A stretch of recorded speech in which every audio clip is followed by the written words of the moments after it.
childhood. Oh my god. You know, I would say it makes the rough parts of Hunter's worth it, but you know, if you don't, it's good childhood.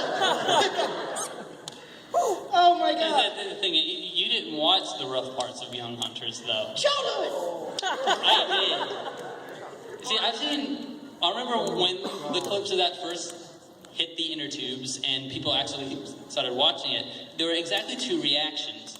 There's the people who loved it, who I just realized were almost exclusively people who had only seen that part. And then there were those of us who actually watched the entire thing, who know that what you just saw, that's all they do. This is like the second to last episode, for one thing. So all that epicness has no bearing on the plot of Young Hunters as a whole. There's no time for it to. But look, all your main characters are back, like us. And even when they show up, they don't do anything. They make their grand entrance, they shout their catchphrases and such, and then they just stand there. It's all Tagiru who's actually doing everything. So, I mean, you could swap out the lines of maybe one or two of these characters, give, Davis the words Takato would have said, and you'd never notice the difference. You could remove the fact that these are characters from previous seasons at all and just have a bunch of aliens from Dimension X show up. Crap. That would be more interesting, honestly. They don't, and that's the thing, there's no sense that you're seeing these characters from these previous seasons in this story, or that they're interacting with each other in a way that's awesome and amazing stuff, because they don't do anything.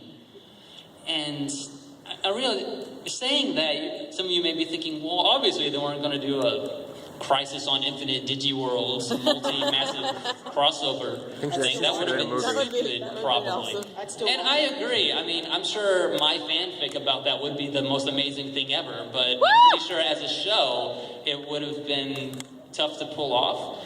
But you still could have done something with these characters and made it work. And see, this, I know they could have, because Savers did it. This is the awesome thing that I teased you with.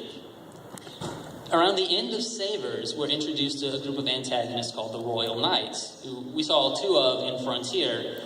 Savers brings up the whole gamut of them. And this is a bunch of characters who pop up in a bunch of, like, the other Digimon stuff, the games, comics, or whatever. But it's a group of really awesome, powerful Digimon, many of whom we've seen in previous seasons as good guys. I mean, like, you have Gallantmon, Magnamon, Omnimon is there as a bad guy. What? That's awesome! What? And I mean, yeah, it's not the same characters, it's a different continuity, but the show knows that we recognize these characters, and it's putting them in a context we would never have thought of. And that is amazing. That's why I really recommend going back and watching at least the last, like the tail end of Savers, to see this amazing idea played out. Because this is taking characters that we're familiar with and doing something new with them. It's compelling, it's exciting, it's interesting. It's everything Young Hunters isn't. And this is how he convinced me to watch more Savers. And on that, and what's really depressing is that's kind of the end of the panel right there. Can we pull up that clip again? You were tired of it? Yeah, that's our OCs. Because we're nerds. She did this of her own volition. I didn't want to. Like, when we were both younger, and like, back when we were watching it on Fox Kids, before we even knew each other, we both around the same time made and drew our own Digimon, and I redrew them in like now because it's like so nostalgic for us. Yeah, well, one of these days I really am just going to make like a red version of the Digimon Kaiser outfit. Not even for conventions, I'm just going to wear it around. And mine was a Mary Sue, because I got goggles. Oh, well, we all were, come on. And you were a Mary Sue villain with your Digimon Kaiser in red. But yeah, so the good thing about Young Hunters, though, is it's so detached that you can pretty much just cut it off. You can watch the two good arcs of Cross Wars, get on YouTube, watch the epicness, and you're good. And then you can go watch everything on TV and watch the DVDs that you can get now. Yay! But here's one thing.